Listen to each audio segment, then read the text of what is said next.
صدق اللہ العظیم و صدق رسولہ النبی الکریم الامین ان اللہ و ملائکتہ یصلون علی النبی یا ایہا الذین آمنوا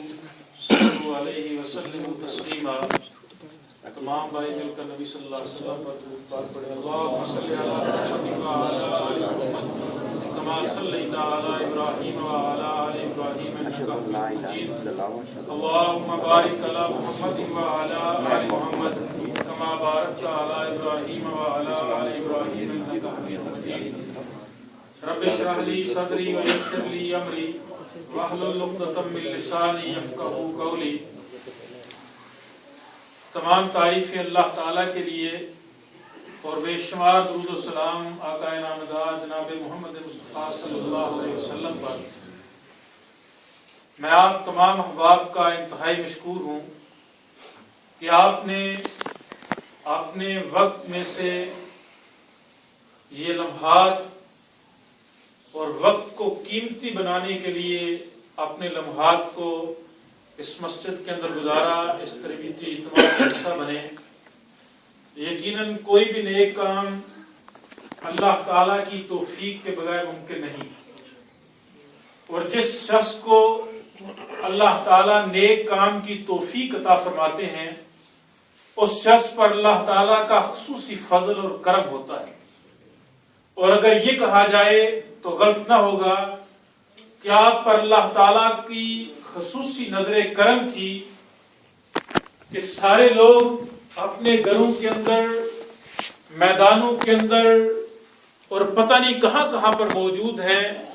اور اپنی چھٹی کے لمحات کو گزار رہے ہیں۔ اللہ تعالیٰ نے آپ کو اپنے گھروں سے اٹھایا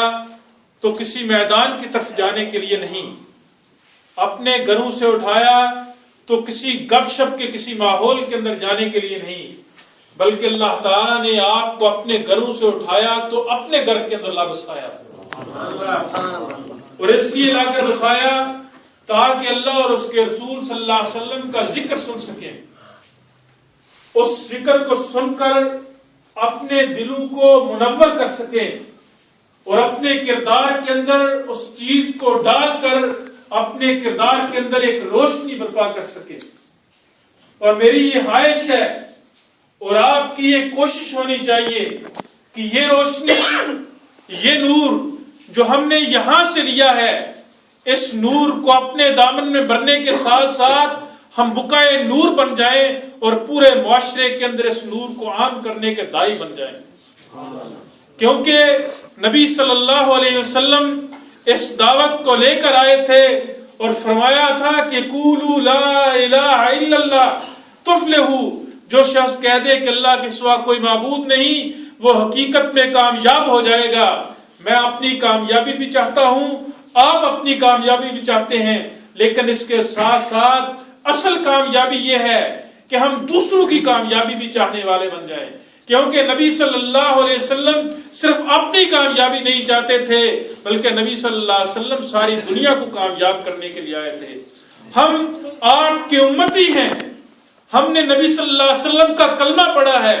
ہم آپ کی محبت کے گن گانے والے ہیں، اور اگر آپ کی محبت کے گن گانے والے ہیں تو آپ کی اتباع کا تقاضا یہ ہے، آپ کی پیروی کرنے کا تقاضا یہ ہے کہ ہم بھی اس نور کو، اس روشنی کو، اس کلمے کو بلند کرنے والے اور اس کو عام لوگوں تک پہنچانے والے، اور جو روشنی ہمارے دلوں کے اندر پیدا ہو چکی ہے اس روشنی کو لوگوں تک منتقل کرنے والے بن جائیں۔ کیونکہ ہم دیکھتے ہیں کہ نبی صلی اللہ علیہ وسلم جس روشنی کو لے کر غار حرا سے نکلے تھے اور گھر کے اندر تشریف لاتے ہیں تو اس روشنی کو سب سے پہلے اس روشنی سے استفادہ کرنے والی، اس سے فائدہ حاصل کرنے والی آپ کی زوجہ مطہرہ حضرت خدیجہ الکبریٰ رضی اللہ تعالیٰ عنہا، ان تک یہ روشنی منتقل ہوتی ہے، وہ ایمان لاتی ہیں۔ آپ کے دوست حضرت ابوبکر صدیق رضی اللہ تعالیٰ عنہ اس روشنی سے فیض یاب ہوتے ہیں۔ آپ کے بھائی اور چچا زاد بھائی حضرت علی المرتضیٰ رضی اللہ تعالیٰ عنہ اس روشنی کو لے کر نکلتے ہیں اور کھڑے ہوتے ہیں اور لوگوں کے مجمع کے اندر اس بات کا اعلان کرتے ہیں کہ بے شک اس مجمع میں سب سے چھوٹا ہوں، لیکن اے محمد صلی اللہ علیہ وسلم آپ پر ایمان لاتا ہوں اور آپ کی رسالت کا اقرار کرتا ہوں اور ہمیشہ کے لیے آپ کا ساتھ دینے کے لیے تیار ہوں۔ آپ کے غلام آپ پر ایمان لاتے ہیں۔ تو میرے محترم دوستو، ہاں اپنے گھر والے ہوں، ہاں آپ کے دوست احباب ہوں، ہاں آپ کے رشتہ دار ہوں، یا آپ کے ملازمین، نوکر اور غلام ہوں، یعنی یہ چار لوگ سب سے پہلے، آپ کی گھر والی، آپ کے دوست، آپ کے بھائی اور آپ کے غلام۔ تو میرے محترم بھائیوں، ہمارا جو بھی درجہ ہو، جس حیثیت کے اندر بھی ہوں، میرے ماں باپ، میرے بہن بھائی سب سے پہلے اس دعوت کے حقدار ہیں کہ ہم ان کے اندر یہ سپرٹ، ان کے اندر یہ روح پیدا کریں کہ یہ دین صرف اپنے اندر تک محدود نہیں ہونا چاہیے، بلکہ اگر میں نماز پڑھتا ہوں تو میری بیوی کو بھی نماز پڑھنی چاہیے۔ اگر میں اللہ رب العالمین کی فرما برداری کرنے والا ہوں تو میرے بچوں کو بھی اللہ تعالیٰ کی فرما برداری کرنی چاہیے۔ اگر میں اللہ تعالیٰ کے حوالے سے علم رکھتا ہوں تو میرے اہل و عیال، میرے رشتہ داروں کا بھی یہ مجھ پر حق ہے کہ میں ان تک بھی یہ بات پہنچاؤں، میرے دوستوں کا یہ حق ہے، میرے نوکروں کا، میرے ملازموں کا مجھ پر یہ حق ہے۔ جس درجے کے اندر کسی کے ساتھ میرا تعلق ہے، اس تعلق کا یہ حق بنتا ہے، میرے اوپر یہ فرض بنتا ہے کہ میں یہ دعوت، یہ کلمہ، یہ پیغام میں اس تک پہنچاؤں۔ کیونکہ صحابہ کرام رضوان اللہ اجمعین نے نبی صلی اللہ علیہ وسلم سے یہ بات سنی اور پھر وہ پھیل کے پوری دنیا کے اندر۔ اگر میں اور آپ آج مسلمان ہیں تو اگر صحابہ کرام صرف اس مکہ اور مدینہ تک محدود رہتے تو شاید میں اور آپ مسلمان نہ ہوتے۔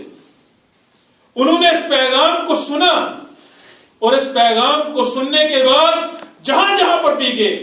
جو جو کام بھی کیا، اگر انہوں نے ملازمتیں کی تو اپنے مالکوں کو، اگر انہوں نے تجارتیں کی تو اپنے گاہکوں کو، جس جس حیثیت کے اندر بھی انہوں نے زندگی دنیا کے اندر بسر کی،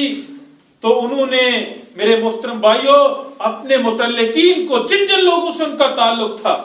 اس تعلق کو اس انداز سے نبھایا کہ اللہ تعالیٰ کا یہ پیغام ان لوگوں تک پہنچایا۔ اگر میں یونان کے اندر موجود ہوں، میں کسی مالک کے تحت کام کرنے والا ہوں، کسی پڑوسی کے ساتھ رہنے والا ہوں، تو اگر نہ میرا کردار اس بات کی گواہی دے رہا ہو، نہ میری زبان اس بات کی گواہی دے رہی ہو کہ میں نبی صلی اللہ علیہ وسلم کا امتی اس یونان کے اندر مقیم ہوں، تو کل قیامت کے روز میرا پڑوسی مجھ سے پوچھ سکے گا، میرے کام کا مالک مجھ سے پوچھ سکے گا، اللہ تعالیٰ اس کو جنت کے اندر کیوں بھیجتا ہے؟ اس نے مجھے کبھی نہیں بتایا تیرا تعارف، تیرے نبی کا تعارف۔ اس لیے یہ بنیادی ڈیوٹی ہے میرے اور آپ کے اوپر، کیونکہ اللہ تعالیٰ نے میرا اور آپ کا تعارف یہ کرایا ہے قرآن مجید کے اندر کہ کنتم خیر امہ، فرمایا گیا کہ تم بہترین امت ہو۔ اس سے پہلے بے شمار امتیں آئیں اور اس امت کو کہا گیا کہ ساری امتوں میں سے بہترین اگر کوئی امت ہے تو میرے پیارے آقا، میرے پیارے نبی حضرت محمد صلی اللہ علیہ وسلم کی امت کو بہترین امت کہا۔ فرمایا کنتم خیر امۃ اخرجت للناس، اور تم کو لوگوں کے لیے نکالا گیا ہے، تم کو اپنے لیے نہیں، لوگوں کے لیے نکالا گیا ہے، اور تمہارا اصل کام یہ ہے کہ تم لوگوں کو نیکی کی دعوت دو اور برائی سے روکنے والے بن جاؤ۔ اگر میں نیکی کی دعوت نہیں دیتا، لوگوں کو برائی سے روکتا نہیں، تو میں صحیح امتی نہیں ہوں، اپنا کام صحیح انداز سے انجام دینے والا نہیں ہوں۔ تو میرے محترم بھائیو اور دوستو، یہ بنیادی ڈیوٹی ہے۔ بعض دفعہ ایسے ہوتا ہے کہ میں لوگوں کو نیکی کی دعوت دے رہا ہوتا ہوں اور میرا عمل اس سے حالی ہوتا ہے۔ قرآن کہتا ہے کہ یہ بہت بری بات ہے، یہ کوئی اچھا کام نہیں ہے، لیکن اس کے باوجود اگر جب میں دوسروں کو نیک کرنے کی کوشش کرتا ہوں تو آٹومیٹکلی میرے ذہن کے اندر بھی یہ خیال آتا ہے کہ میں بھی تو اتنا اچھا نہیں ہوں۔ اگر میں دوسروں کو نیک کروں تو خود اس سے زیادہ نیک بننے کی کوشش کروں.